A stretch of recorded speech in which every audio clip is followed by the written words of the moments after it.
Oh my goodness me, you found a dodecahedron. I've only read about those. I've never seen one. And every work just stopped. Is remarkable and unusual because there's not many more than 100 known to exist. Scientists claim they have finally solved the dodecahedron mystery of the ancient Roman Empire. And the answer isn't just surprising. It's stranger and worse than we thought. This mystery has 12 flat faces, 20 knobs, and holes of varying sizes. And it's been raising a lot of eyebrows. These small bronze objects have been discovered across the northern provinces for centuries, leaving historians baffled. No text explains them, no images show them, and their purpose has remained a puzzle for generations. Were they tools, toys, ritual objects, or instruments of lost science? Now we dive deep into what makes the Roman dodecahedron so mysterious. Explore the facts, examine the theories, and reveal why the truth is far more unsettling than anyone imagined. Join us as we unravel the Roman dodecahedron mystery. What could it be? Once the known facts are laid out, the field of possible explanations gets smaller. Many popular ideas collapse under their own weight, not because they are impossible, but because they fail to match what the object actually is. When historians and archaeologists strip away speculation, one conclusion consistently rises to the surface. The Roman dodecahedron was most likely a practical tool designed for measurement, calibration, or controlled craft work. The strongest argument for a practical purpose lies in the object's precision. The varying hole sizes are not random. They are deliberate, carefully cast, and repeated across examples found hundreds of miles apart. In Roman culture, variation like this usually served a function. Roman engineers and craftsmen worked in a world obsessed with proportion, standardization, and repeatability. From aqueducts to bricks, pipes to roads, the empire ran on measurements. One of the leading rational explanations is that the dodecahedron functioned as a measuring or gauging device. By aligning opposite holes and looking through the object, a user could estimate distances or sizes based on known ratios. This kind of visual measuring tool would not require markings or inscriptions, only training. To a Roman surveyor or craftsman, the logic would have been self-evident. In an age without modern calipers, a durable bronze object with multiple fixed diameters would also have been extremely useful. This theory fits well with the object's durability, its careful construction, and its repeated appearance in working environments rather than ceremonial ones. Roman tools were often multifunctional. A single object might serve as a gauge, a guide, and a reference depending on the craft and the context. This flexibility would also explain why no single use leaves clear wear patterns. It can't be any kind of a measuring device or a gauge because they're not consistent. Light, repeated handling across different tasks can leave surprisingly little trace. The geographical distribution supports this view. The dodecahedrons appear most often in northern provinces where Roman infrastructure had to adapt to new climates, materials, and logistical challenges. Standardizing work in unfamiliar environments would have been essential. A compact tool that helped ensure consistency would have been invaluable, especially in military zones where reliability mattered. The absence of decoration also strengthens the rational explanation. Roman symbolic or religious objects were usually adorned with inscriptions, imagery, or stylistic flourishes. The dodecahedron is plain, almost stubbornly so. Its beauty comes from geometry, not symbolism. That kind of aesthetic usually belongs to tools. Critics of the practical tool theory often point to the lack of written documentation, but this criticism assumes Roman writers documented everything. In reality, Roman texts focused on elite knowledge and formal systems. Everyday tools were learned through apprenticeship, not books. A rope maker, engineer, or artisan would not expect his tools to appear in literature any more than a modern carpenter expects a hammer to be explained in a novel. There is also the question of cost. Casting a bronze object of this complexity was not cheap. That alone argues against the idea of a toy or novelty item. It suggests repeated, reliable use enough to justify the investment. The rational explanation is not exciting. It does not involve rituals, astronomy, or lost knowledge. And that may be exactly why it is so uncomfortable. If the Roman dodecahedron was simply a tool, then the mystery is not about ancient secrets. It is about how easily ordinary human work disappears from history. Let's take a deeper look into the holes of the dodecahedron. The simple truth. A Roman dodecahedron is a small, hollow object, usually cast in bronze. It has 12 flat faces, each shaped like a pentagon. In the center of every face is a circular hole, and no two holes are exactly the same size. At each of the 20 corners sits a small, rounded knob, carefully cast as part of the object rather than attached later. Most examples are roughly the size of a clenched fist, though slight variations in size exist. More than 100 Roman dodecahedrons have been discovered so far, and new examples continue to be recorded. What matters most is where they are found. They do not appear in Rome itself in large numbers. Instead, they are concentrated in the northern provinces of the Roman Empire, like modern Britain, France. This distribution immediately tells us that the object was not a decorative novelty meant for Roman elites. It belonged to the edges of the empire. Almost all known examples date to between the 2nd and 4th centuries AD. This places them firmly within a period of strong Roman military presence and administrative control in these regions. They are not prehistoric artifacts nor medieval inventions. They are in fact Roman in design, material, and context. Equally important is how they are found. Roman dodecahedrons are rarely discovered in temples, shrines, or elite graves. They are not consistently linked to religious offerings or ceremonial spaces. Instead, many are found in settlement layers, military zones, or alongside ordinary household and workshop items. Some are recovered on their own, others among tools or miscellaneous objects, but almost never with anything that clearly explains their function. But when you hold them in your hand, it's not as complicated. Put your finger in this hole. No two Roman dodecahedrons are identical, yet all of them follow the same strict design rules. 12 pentagonal faces, 12 holes, 20 corner knobs. This balance between variation and consistency suggests intentional reproduction rather than artistic experimentation. They were not mass-produced from a single mold, but neither were they decorative one-offs. Whoever made them knew exactly what they were making. The holes themselves are among the most important features. Their diameters vary from face to face, sometimes dramatically. In certain examples, opposite faces have similar-sized holes, while in others every opening appears unique. The edges are clean and precise, showing careful casting rather than rough cutting. This detail strongly suggests purpose rather than ornament. Just as telling is the lack of damage. Most surviving examples show little evidence of heavy wear. There are no consistent impact marks, blade strikes, or deformation that would suggest use as a weapon. There is no charring or soot that would support their common use as lamps or candle holders. This absence of expected wear has quietly eliminated many popular explanations. The choice of bronze is another key fact. Bronze was valuable, especially in frontier regions. Romans did not casually cast complex objects in metal without reason. The material suggests durability and repeated handling, not decoration or symbolism alone. Perhaps the most frustrating fact is the complete silence of Roman writers. Roman society documented almost everything, yet no surviving text clearly mentions an object that can be identified as a Roman dodecahedron. Instead of mystery, this missing manual can also be a sign that the object was so common people already knew how it was used. Yet again, observe the number of these objects we've found. The Roman dodecahedron was well known and well used, and yet, whatever it was for, it belonged to a part of Roman life that our world might never guess correctly. Keep watching for some interesting theories on this object. The craft theory. One of the most compelling ideas places the dodecahedron in the world of rope and cord making.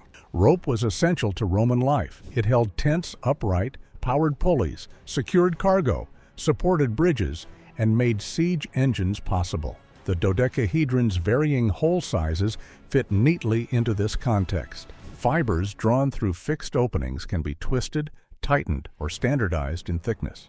A rigid bronze guide with multiple diameters would allow a craftsman to produce cords of consistent size again and again. The corner knobs could provide grip, anchoring point, or spacing when the object was suspended or braced during work. To someone trained in the craft, its use may have been obvious. Closely related is the textile theory. The northern provinces of the Roman Empire were colder, wetter, and demanded heavier clothing than the Mediterranean world. Wool production, knitting, and textile work expanded in these regions, often adapting local techniques into Roman system. Some researchers have suggested the dodecahedron was used in glove making, allowing craftsmen to produce fingers of standardized lengths and width. This would explain why the object appears almost exclusively in colder regions and not in Italy or the southern provinces. What makes textile theories especially persuasive? Roman authors wrote extensively about agriculture and engineering, but textile work, especially women's work and local craft traditions, was rarely documented in detail. Skills were passed from person to person, not preserved in manual. An object tied to this world could easily vanish from history while remaining completely normal in its own time. Other craft-based explanations follow similar logic. The dodecahedron may have been used to measure pipes, rods, or small wooden component. It may have served as a calibration tool, ensuring that parts made in different places still fit together. In frontier regions where Roman infrastructure had to be built quickly and consistently, such tools would have been invaluable. What unites these theories is pattern. They all place the dodecahedron in the realm of everyday labor. They explain why it is well made but undecorated, durable but undocumented, widespread but invisible in art. They also explain why wear marks are minimal. Light, repetitive use in soft materials like fiber or wool leaves little trace, especially on bronze. There is also a social explanation hiding beneath these theories. Craftspeople rarely wrote history. Their tools were not celebrated. I also think that if that was its use, it would have markings. When empires fall, it is not the small devices of daily work that are remembered, but the symbols of power. The Roman dodecahedron may represent a category of knowledge that simply slipped through the cracks, too ordinary to be recorded, too wonderful to be recognized later. This is where the mystery begins to feel uncomfortable. If the dodecahedron belonged to rope makers, textile workers, or craftsmen whose names we will never know, then the mystery is not about lost genius. It is about lost attention. History did not forget this object because it was strange. It forgot it because it belonged to people who were never meant to be remembered. This theory fits like a fiddle, but the mystery still hasn't ended. This is where the stranger theories creep in. So, continue watching to understand it all. When logic fails, imagination takes over. Once practical explanations are exhausted, the Roman dodecahedron begins to drift into stranger territory, not because the evidence demands it, but because the gaps refuse to close completely. When an object survives in large numbers, follows strict rules, and yet leaves no clear trace of use, the imagination starts to press against the silence. One of the earliest alternative explanations framed the dodecahedron as a ritual or religious object. The symmetry, the number 12, and the careful geometry have all been used to support this idea.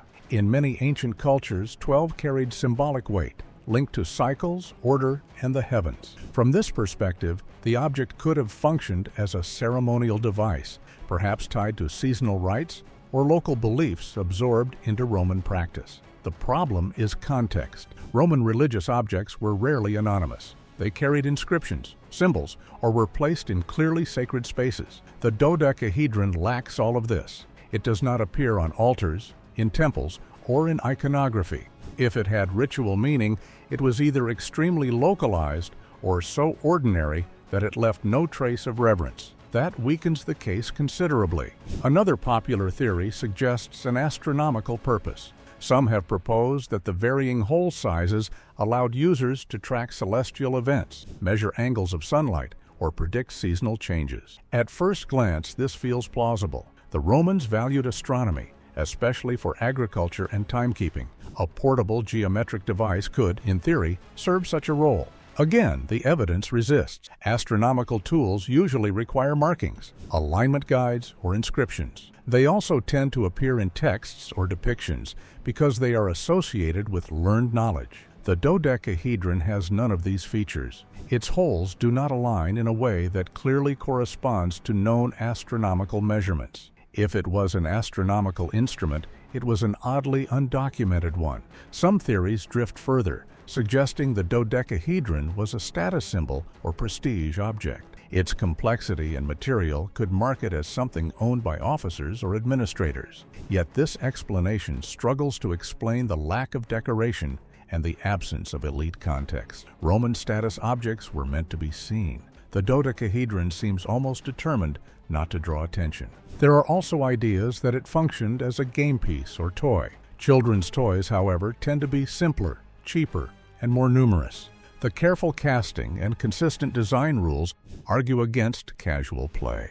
Bronze was not a child's plaything. In more speculative corners, the dodecahedron has been framed as a secret device, a coded object, or even evidence of lost scientific knowledge. These ideas thrive precisely because the object resists closure, but they rely on assumptions rather than evidence. Roman society was not shy about recording knowledge. When secrets existed, they were usually still written down somewhere. What these stranger theories reveal is not so much about the object, but about discomfort. Modern audiences struggle with the idea that something can be widespread, functional, and still unknowable. We expect important things to leave explanations behind. When they do not, we fill the space with meaning.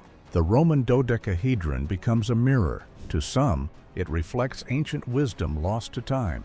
To others, forgotten ritual. To others still, hidden science. Each theory says more about what the present wants from the past than what the past actually offers. And yet, even after stripping away the excess, the unease remains. The object feels deliberate. It feels purposeful. It feels used, but it refuses to tell us how. By this point, the mystery has shifted. It is no longer about choosing the right theory. It is about understanding why none of them seem convincing enough. It's about why a Roman object can be so carefully made, so widely distributed, and still feel alien in our hands. And this brings us to the height of our discovery. So, stay tuned.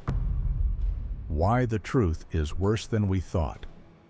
By the time all the theories are laid out, the Roman dodecahedron no longer feels like a puzzle waiting to be solved. It feels like something else entirely, a reminder of how history chooses what to remember and what it quietly lets disappear. The uncomfortable possibility is not that the dodecahedron held secret power or advanced knowledge. The uncomfortable possibility is that it didn't, that it was ordinary, useful, and familiar. So familiar, in fact, that no one thought it needed explaining. If the Roman dodecahedron was a tool of craft used by rope makers, textile workers, engineers, or surveyors, then its disappearance from written history makes a grim kind of sense. Roman writers recorded the lives of emperors, generals, and philosophers. They wrote about systems, laws, and monuments. They did not write about the small devices that kept daily life running. Those tools belonged to workers, to people whose knowledge was passed hand to hand, not page to page. When those hands vanished, so did the meaning of the objects they used. This is why the mystery feels worse. This is not because it hides something dangerous, but because it exposes a bias. The Roman dodecahedron survived by accident, preserved in soil and metal. Its explanation did not. What we are left with is the shape of labor without the voice of the laborer. There is something deeply human in that loss. Entire worlds of skill once existed without documentation, not because they were unimportant, but because they were assumed to be permanent. No one imagined a future where knowledge would need defending. The dodecahedron also challenges how we define intelligence in the past. We tend to look for meaning in grand ideas like astronomy, religion, science, but intelligence often lives in repetition, precision, and muscle memory, in knowing how tightly to twist a rope, how thick a cord needs to be, how to produce the same result every time, even in unfamiliar land. If that is what the dodecahedron represents, then it is not a relic of mystery. It is a relic of trust. Trust that someone, somewhere, would always know how to use it. Well, that trust failed. What makes the Roman dodecahedron unsettling is not that we cannot explain it. It is that we can almost explain it. The shape makes sense. The craftsmanship makes sense. The distribution makes sense. Only the final step, the human instruction, the proof, is missing. This realization turns the mystery inward. How many tools do we use today that feel obvious? How many skills are passed casually without documentation because they seem too basic to lose? History always suggests that obvious things vanish first. The Roman dodecahedron reminds us that progress does not erase the past cleanly. It erodes it unevenly. It is incomplete because it was never designed to remember everyone. And perhaps that is the quiet truth behind the object. It is not a symbol of ancient mystery, but of ancient people working, measuring, crafting, and never imagining that one day their most ordinary tool would become a question no one could answer. Beyond that, the dodecahedron forces us to confront something even more uncomfortable, which is the fragility of knowledge itself. We assume modern documentation, digital storage, and constant connectivity protect us from forgetting. Yet history proves otherwise. A single shift in language, culture, or technology can erase entire crafts in just a few generations. The Roman dodecahedron stands as physical proof that even common knowledge can slip through time's fingers, leaving the future to wonder about things that once felt too obvious to explain. If you enjoyed this video, like and subscribe, and also click the next video shown on your screen.